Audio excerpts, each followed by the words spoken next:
The fact that Henry Armstrong was buried did not seem to prove that he was dead.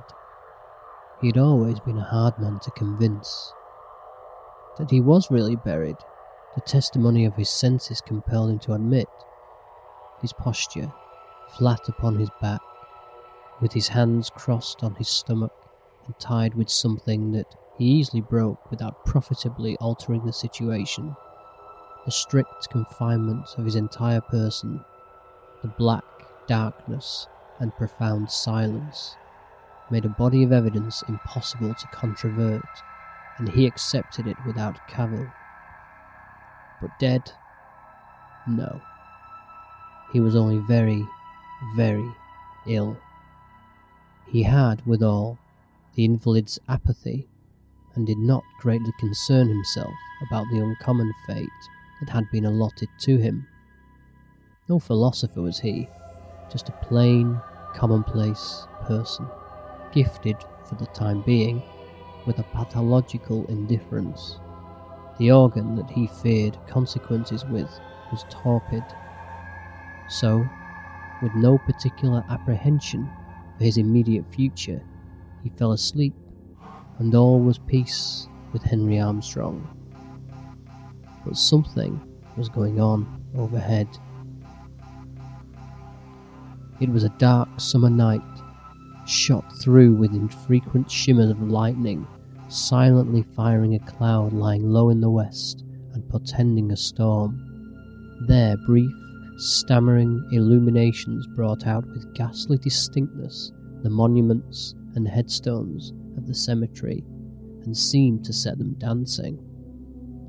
It was not a night in which any credible witness was likely to be straying about a cemetery, so the three men who were there, digging into the grave of Henry Armstrong, felt reasonably secure.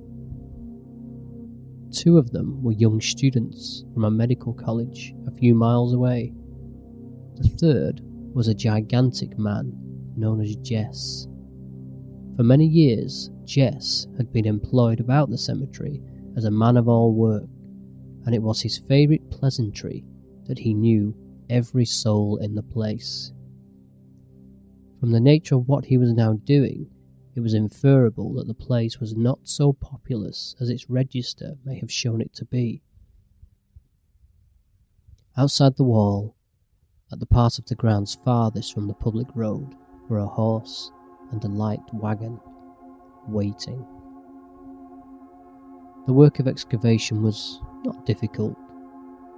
The earth with which the grave had been loosely filled a few hours before offered little resistance and was soon thrown out. Removal of the casket from its box was less easy, but it was taken out, for it was a prerequisite of Jess, who carefully unscrewed the cover and laid it aside, exposing the body in black trousers and white shirt. At that instant, the air sprang into flame, a crackling shock of thunder stunned the world, and Henry Armstrong tranquilly sat up.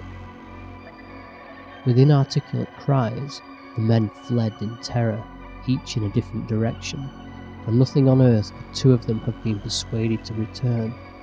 But Jess was of another breed.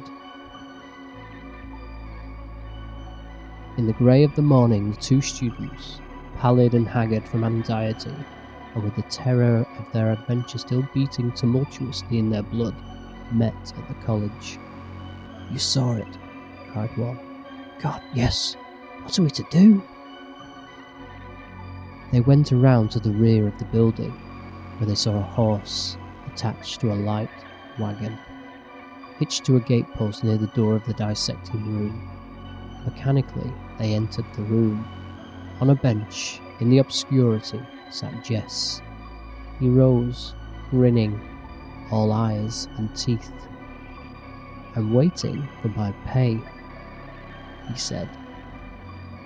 Stretched naked on a long table lay the body of Henry Armstrong, the head defiled with blood and clay from a blow with a spade.